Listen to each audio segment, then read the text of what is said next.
You are listening to the Independent Dealer Podcast with hosts Luke Godwin and Jeff Watson. Thank you so much for tuning in. Let's do this. All right. Hello, and welcome to this episode of the Independent Dealer Podcast. Guys, Luke and I are fired up. We're bringing you our second installment of the Ask Luke and Jeff show.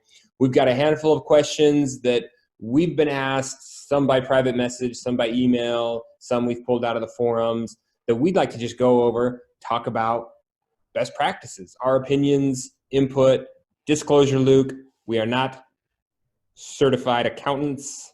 We may not even be professionals, Jeff. I'm not sure about that. I doubt it often, man. You said something the other day, Luke. What did you say? You said something to me where I'm like, well, crap, Jeffrey. Yeah. What was it? Oh, maybe it was my inventory issue. Yeah, maybe. So in full disclosure, and I'll tell you guys this. Oh, yeah, this is really a learning experience. I've got 120 cars in inventory right now. Let me just look at this. Yeah, 119 in inventory. Probably 80 of them are frontline ready, let's say, because of the slowdown. How many days inventory is that if you are selling 25 cars a month?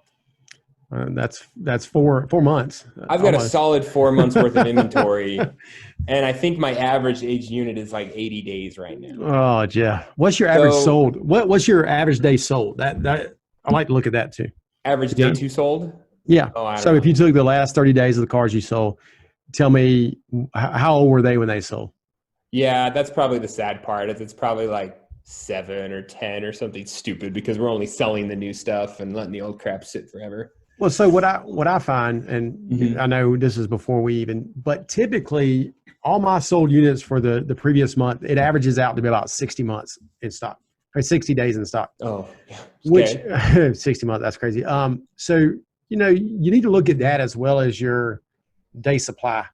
Okay.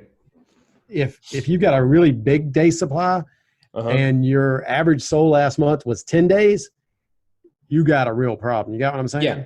Oh, of course. I got a bunch of friggin' lemons out there that nobody wants that are dragging down my right. And you got you got your salespeople only selling new products and not even looking at the old products. So then you have some real issues that you need to look at. So it's not just day supply. I do spiffs on aged units at 100 days, 200 days. Stop doing that. 300 days. Stop doing that. Wow, I'm trying to encourage them to look at the old stuff and get it out. Well, so to me, the new stuff's easy. The new shiny stuff is always easy. Sure, but to me that means you probably don't have those price right or something. There's something else going on there, and sometimes salespeople wait on the stiff. You know what I mean? It's well, it's a double. It also hits me on both sides because now I got a 300 aged unit that I've also discounted. I'm losing money on, and then I'm paying a $300 spiff on top of the commission. So it's a $600 commission car on something where I just lost $1,000 for sure. Yeah, so that sucks. A couple years ago, I started doing once a month. I'd pick one and put $500 on it. It'd be the first dang one that sold. Yeah. So but you got it out. Is that okay? No, because I think the salespeople were waiting on that. You know what I mean? And it was like, are they working the system? So I think that spiffs sometimes make salespeople work the system. Well, of course they're going to work the system, right? I mean, that's human nature. But do you build the system to where it's an advantage to the dealership? So anyways, that's what you got to do. Back to my original argument. Yes, I've got too many cars and they've been here too long.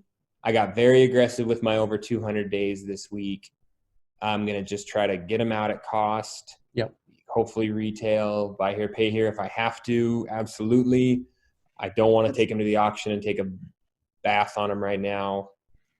Let's go back to what Chuck said a while back, and I brought this up before. Okay.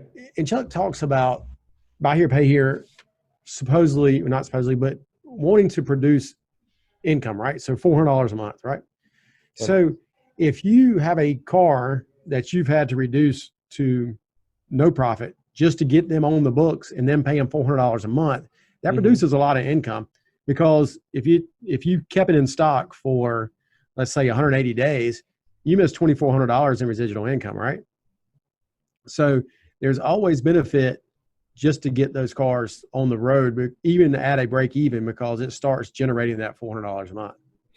So, I mean, that maybe goes down a road that, I've seen some people mention well, buy here, pay here guys can pay more for cars because they don't really need to make money on the sale. They'll make money on the financing. Well, no. Right. Because the No, traditional buy here, pay here model is cost times 2 plus 1,000. That's the old tote the line conversation. I do not agree with that, but okay. But there is also the issue of, yeah, you need to find that fine balance between marking the car up too much and never collecting. Yep. Because sure, I could charge $6,000 over, and some of these people would sign up for it, but I'm never going to collect on it. Charging too little, but being able to move a lot of units, but I'm not grossing enough up front to make any money, even though I think I'm making money on interest. So as a buy here, pay here, and a more forward thinker, where do you strike that balance? It depends on your loss ratios, honestly. So if you've got a buy here, pay here model where you can just churn and burn cars and you're recycling those cars a lot, you're charging too much for your cars typically, okay? Because you're never collecting it. So that's one model, but your losses are so huge, you've got to have a big markup, right? But if you go to the buy here, pay here model, kind of like what I try to do, to run a very low loss percentage, you can stand the front end to be less because people are paying longer, you're making more interest, and you're not having huge charge-offs. Now that might change with a new economy right this second, but I don't think it will. But it's two different business models, honestly. There's the old school buy here, pay here, low ACV, cost time 2 plus 1,000. That model is different than my model and other people's models. But I think there's a fine line in there. But if you get enough accounts on the books, you can continue to shrink that upfront gross, I think, because your losses tend to squeeze down a little bit. And part of the magic to your sauce is that you're selling a car that people want to hold on to longer, or at least you're getting 24 months or 30 months worth of payments before they trade it in, and then you can resell that car again, whatever the route is. It's a little hard to sell a $3,000 hoopty at $1,000 markup when you're going to have to step in and do a bunch of repairs for them, and the chances are they're not going to pay through. So demographic, the people you're selling to, the quality of your inventory. Sure, if Luke only makes $2,000 on his $14,000 car, he's making a whole lot of interest in the first 30 days, you know, and sometimes that can help out. And that's, I know we kind of went off on a tangent here, but not every model is going to fit your inventory. Not every buy here, pay here model is going to fit your demographics. Not every buy here, pay here model is going to fit your geographic region either. So there's always so many. You can't just talk about the retail industry, the buy here, pay here industry. You got to almost break it down within itself. And what is the character of your dealership? Yeah, because if I had a retail dealership, it might be vastly different than Freeman Motor Company in Oregon, right? Because I might be selling $10,000 to $12,000 car where they're selling a really high-end European car. So you can't even put those retail people in the same boat. Right. Everything's so different. So along those lines, Luke, one of our questions is, as a buy here, pay here, when is it prudent to sell my notes off? And under what circumstances would I take the cream of my crop and sell it to a finance company at even 80 cents on the dollar, even with no recourse? When does that make sense? I don't think it ever does. Let me caveat that. If you are in a cash position where you cannot get out of it, they're going to take your house, they're going to take your lot, they're going to put you in jail because you didn't pay your taxes. You don't have any choice, right? Yeah. You don't have any choice. But I think the better model here is to slow your growth down. Okay. If that means going 2 or 3 months with selling 4 or 5 cars, in the long run, I think it'll be better off for you because you can pull. It's pretty simple in buy here, pay here. If you need to generate cash, there's one thing you can do. You know what that is, Jeff? Stop selling. Stop buying cars. Yeah, stop buying cars. Yeah. The only way you're going to sell cars is to buy cars. So you can stop. So let's just say you're spending $100,000 on inventory every month. Okay. Which, That might be a low number. It might be a high number to y'all. I don't know, but let's just Yeah. use that number. It's pretty low, but And, yeah. yeah, let's say you've got 400 accounts on the books, and you're, you know, you're selling probably 15 cars a month. You're collecting 160,000 a month or so. Well, if all of a sudden I ran into a cash problem and I quit buying cars, I'm going to generate $260,000 in cash in 30 days, more than likely, right? Or Okay. something to that effect, or $160,000 in cash really quickly. And if that means if I don't sell anything, so I'm not taking any down payments or anything. So a dealership that small can generate cash really, really quickly. Mm-hmm. A bigger dealership, and of course you have your overhead, but hopefully you've got that figured out. Right. Yeah. But I mean, I can generate $300,000 in cash very quickly without buying cars, right? Just not going to the auction, selling what you got, reducing your days in stock, those types of things. So better alternative than to go hawk notes on the open market or through a third-party seller, whether you service them yourself. Obviously, there's the argument that you lose connection with the buyer if you're selling the note and they're collecting.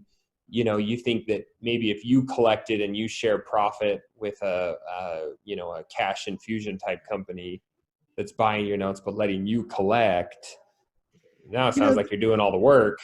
Yeah, and 5% is nothing. So you cannot collect those payments for 5%. I'm just gonna go ahead and let you know that. Especially if you're a smaller dealer. You know, if you're a bigger dealer and you're selling a bunch of notes, maybe you can. But years ago, and this was before I took over our dealership here back in the late 90s, early 2000s, I decided to start collecting my dad's notes because he had let, at the time, Wells Fargo had these little small shops, and they were collecting the money and they were taking 10%. That adds up really quickly. But honestly, I think it costs between 10 and 12% to collect accounts. So 5% is not enough. if that company's buying and fronting you cash at 80 cents on dollars, which is 80 cents on the principal dollar, is really low. They're making all your interest, and they're only paying you 5% to collect those accounts. I think that's a raw deal. That's my opinion. Well, yeah, they're paying you 5% to collect their notes because they don't want to employ their own collectors to collect their notes, but because it's going to cost more than 5%. Yeah. Okay. So along the lines, and then we'll be done with buy here, pay here.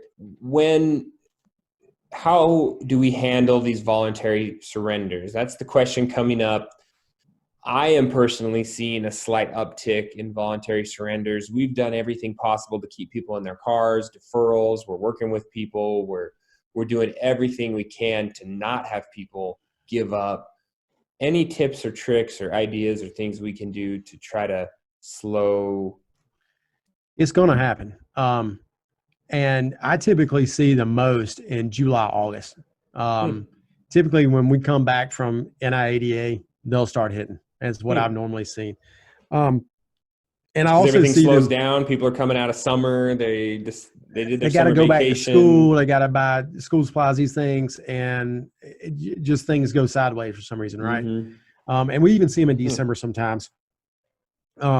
So there's not a lot you can do except for try to get to the root of the problem. And sometimes even when you get to the root of the problem, like it needs an alternator, the tire's worn out, this, that, and other. In my experience, I've tried to repair them and keep those people on the road. And in the end, when they decide that they want to turn their car in, they're going to turn their car in either this month or next month. So I think if a customer calls you and says they want to turn their car in, the best thing to do is take the keys.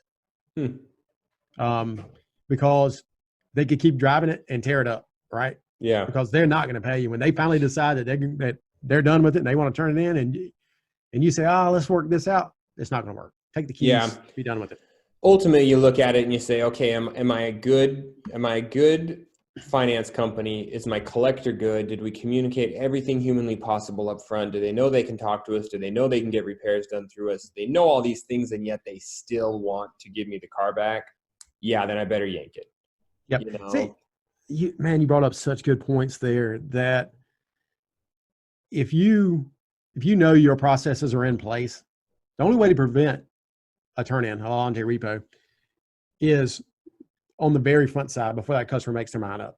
So make sure that all your processes are in place to collect the customer right, to take care of the customer with repairs. and to do those things. If you don't do those things and they tell you they want to turn in, take the keys. Or if you have done all those things and they decide, just take the keys. Yeah. Yeah. You gotta know that you've exhausted all resources. Yeah. Yank it. Yep. Luke, I know this is something you guys just implemented at your dealership. I do not charge credit card processing fees on any payments, whether that's a recurring payment on my buy here, pay here portfolio, or actually I take that back. I do charge a fee on down payments if I take them by credit card, which I try not to do. But there is a situation where maybe they have their tax on a card, or maybe it's a smaller amount, or maybe I just want to get the sale done. I'll try to add a little fee in there for the credit card processing. You do it across the board now, right? So we don't do it on down payments, and we take majority of our down payments as that. But I don't think it's necessarily legal in South Carolina to do that. But we did start it on payments, and several reasons we did that. Mm-hmm. I mean, it was costing me close to $50,000 a year to collect these payments. Okay. So just think about this. Every time a customer made a $400 and something payment, it was costing me $9. That's a lot of money, right? Okay. So I couldn't stomach those fees anymore. Also, customers were continually calling the office to make the payments, and it would tie up our collector for a lot of the day, especially on a Friday when they need to be collecting. It would time up for most of the day just accepting payments. Yeah. So we had to figure out a solution where we no longer help the customer take the payment, and we try to recoup some of that money that was costing us in credit card fees. And our solution was to go with a company that could set up an IVR and set up a new system where the company's actually getting the fee. I'm not making the fee. The credit card company is getting the fee, and I'm getting my whole payment now, or most of it. So, but if you set up a reoccurring, it doesn't charge you. If you do, if you come into the office with cash, they don't charge you. If you come into the office with a money order, it doesn't cost you. So we've cut out a lot of the time spent by our collectors, and we've also lowered our credit card bill, merchant services fees. So yeah, I could definitely see as a buy here, pay here having a convenience fee, because obviously I think that's the legal, right? You can't charge a percentage. It has to be a convenience fee of a dollar amount, right? So you just say, hey, I process X amount of cards. My average monthly processing is $2,000. So I'm going to add $4 as a convenience fee if you want to go through the payment portal and make your payment one time. And but if you go on auto pay, then you can avoid all those convenience fees, right? Right. And this is not something you can do yourself in most states, and maybe even nationally. You need to partner with a company that sets this up so that they're taking the fee. You're not actually taking the fee, and they actually have to set the number. It's not for us to set the number, right? Okay. So they have to look at what your transactions have been and where you are. You know, I'll give out these numbers real quick, okay? Just to kind of give you an idea of what it was costing us. Well, I won't do that. I'll give percentages, okay? We just for April compared to March, our fees are 90% less. Yeah. That's a big cost, number. Not your fees. Yeah, your cost of processing. My cost to process credit cards is 90% less than it was. That's just 1 month. Yeah. So it's a big number. Yeah. Yeah. So say it was $4,000 a month, and now you're at $3,500, $3,600 less. 3,600 times that by 12. It's going to save us probably $30,000 this year. Yeah. So my question to that would be, as a buy here, pay here customer, or as a buy here, pay here client, is having a processing fee on the payment portal going to be a hindrance to me making the payment? Does it slow them down? Because that's the argument. Just charge more for the car. Don't nickel and dime your customers with fees. Don't give them an excuse not to pay. You know, where does that come in? Our customers are a lot of times used to going to places to make payments. So all it is if they don't want to make that fee, they don't have to pay it. All they have to do is come to my store. right? Right. So it's just going back to the old school buy here, pay here model. Is all Right, that but is. doesn't that create the problem though? Because then now they're in there bugging your receptionist and trying to make a payment with cash in person. Well, not right now because we've got everything locked down. You can't even come in the office. But we have a Dropbox. You can put the money in Dropbox and leave. It's not a big deal. We do have somebody at the front desk. So yeah, but honestly, we haven't seen a change. Now, let me rephrase that. We have seen a change in people who are paying online and people who are coming in. But honestly, it gives us an extra chance to try to sell that person another car or get service work. So yeah, I'm okay with that. Okay. That makes sense. I don't see any. I would not implement this now at my dealership if I decided to, because I feel like the timing would get an amount of backlash. Yeah, to try to hit your customer with the processing fee right now, I don't know. I'm just trying to get the cash anywhere I can. Yeah, so that was maybe the wrong time, but we had already planned this, and we started on. And had you warned them, and I really like the option of, look, get on auto pay and you'll have no fees. But if you're going to be calling in, or if you're going to be doing these one-time payments, manually getting on the system or calling my girl to run it or coming in to run a card, then you're going to have the convenience fee because you're frankly inconveniencing me. Well, that was the biggest problem. Honestly, that was the biggest problem. Yeah. Okay.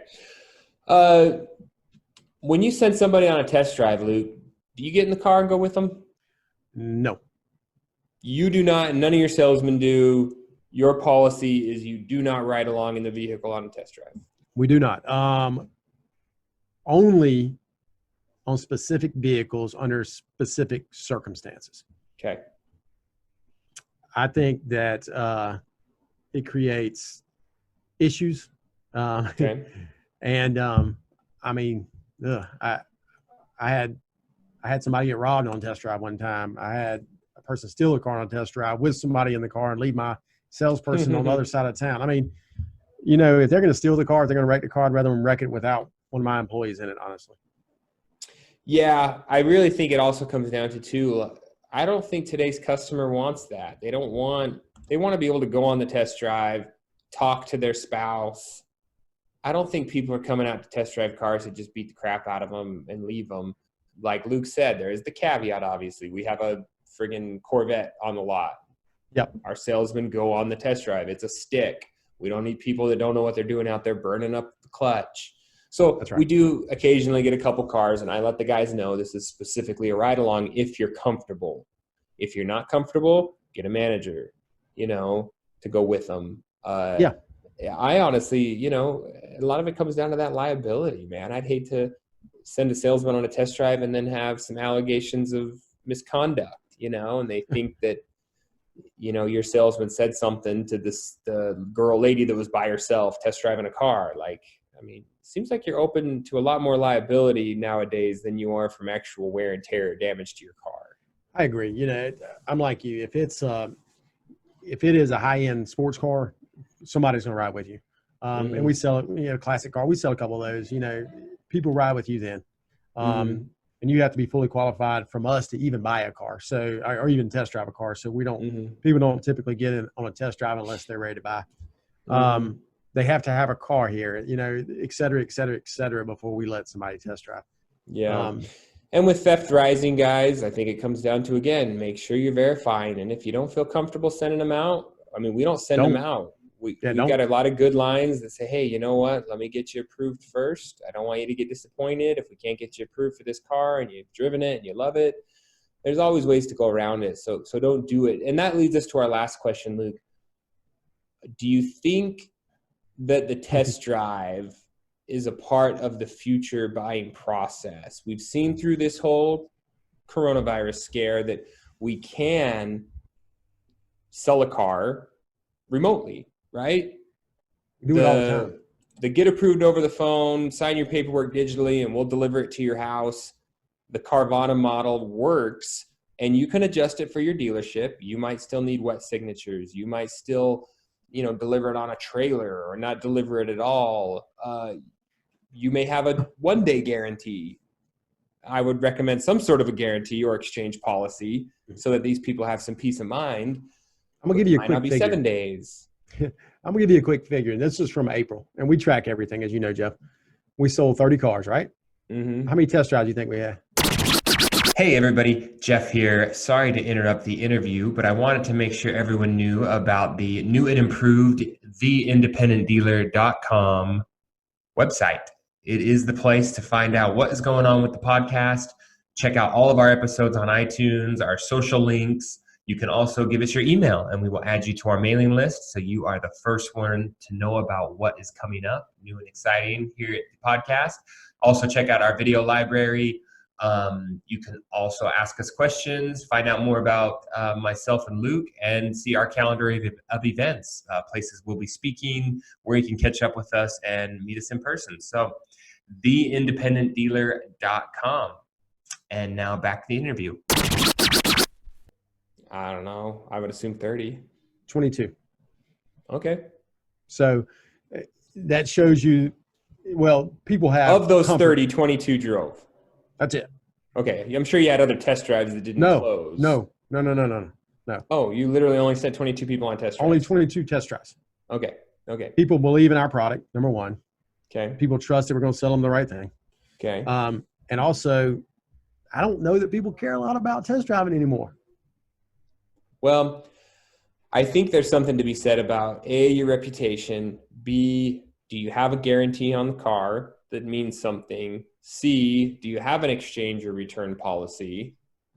Is there that peace of mind buying, you know? Yeah, that's a big no. You know, that's the, if you have a guarantee, there's really no reason for anybody to test drive a car unless they're not sure whether they like a certain brand of car or not. Then you got people test driving, but I don't think test drives are what they used to be. Even before coronavirus hit, we saw a slide into less and less test drives compared to buying. Mm-hmm. So that would be the challenge, I think, for all of us is even before this hit, we were talking a lot about how can we do more digital retailing. We can, as independents, absolutely compete with the Carvanas and the whatever that other place is that's out there delivering cars across every state line, however they get that done, I don't know. But we can do that. We just got to get out of the old mentality. Oh, no, they got to come here and kick the tires and blah, blah, blah, blah, blah. There's a group that like that, but there's a bigger growing group that probably doesn't want to step foot on your dealership. There is. And there's a lot of, it started popping up several years ago where these warehouse model dealerships, right? There's a couple people in the group that have these. And, everything's inside and they're basically an online dealership. This was even before Carvana and all these places. And, there's 100 pictures, there's video walkarounds, there's all these things you can do to really grab the customer's attention and make sure the customers. We did a virtual appointment with a guy from Oregon the other day on a Corvette we have here. And they really, really appreciated that. We spent a lot of time with this customer, probably more than we would have spent with the customer in our dealership, which is funny. But I think we're going to sell this customer this car. Yeah. I think that's so great. Here's the thing, guys, fine tune the digital retailing with your local community, e-contracting, virtual walkarounds, virtual test drives, deliver the car, have a guarantee. And what that does is it opens up your customer base. Because guess what? Shipping cars is super easy and it's very common these days. So if I can do that within the 50-mile radius of my typical customer base, now I can step out and advertise 2,000 to 3,000 miles away. And now my customer base is huge, right? Yep. Because I'm the guy that can deliver anywhere. Yep. And I bought a rollback today just for the simple, for several reasons, but one of the big reasons is to be able to deliver cars pretty easy to customers, Nice. You going to brand it up and put some names on it? Yeah, probably. Cool. But it's the things you can do. And another thing, don't be afraid to allow your car to go to another shop to be inspected. Because that gives you a third party kind of cushion, right? Well, you picked the shop, we delivered it to the shop, they inspected it, they told you it was good to go. There's not much pushback at that point, right? Yeah. Yeah, that's a beautiful shift of responsibility or movement of obligation. Hey, you picked the shop. They gave it a clean bill of health. You know, you own it, buddy. It's a big deal to do that. I think it just gives you and advertise that you do that. I see Jack Carter does that on his Facebook post a lot of times. That, hey, we would love you. We encourage you to get this car inspected. Mm-hmm. So don't be afraid to do that. Make sure it's a reputable shop too. Don't let them say anywhere. Everybody in their town knows what shops are good and what aren't, you know? Yeah. If they say take it to Firestone, you can say, no, we're not taking it to Firestone. We're taking it to a place that's not going to sell you stuff. Anyway. Yeah. Good luck finding a mechanic shop that's not trying to sell you stuff. But anyways, Luke, the purpose is we want everyone to start thinking outside the box, find the answers to those solutions. Don't get stuck. Think, be forward thinking and innovating to keep our dealerships growing and thriving. We don't need to be pushed out by the Wall Street backed mega dealers. And continue to subscribe to the podcast. Tell your dealer friends. We appreciate everybody getting the word out.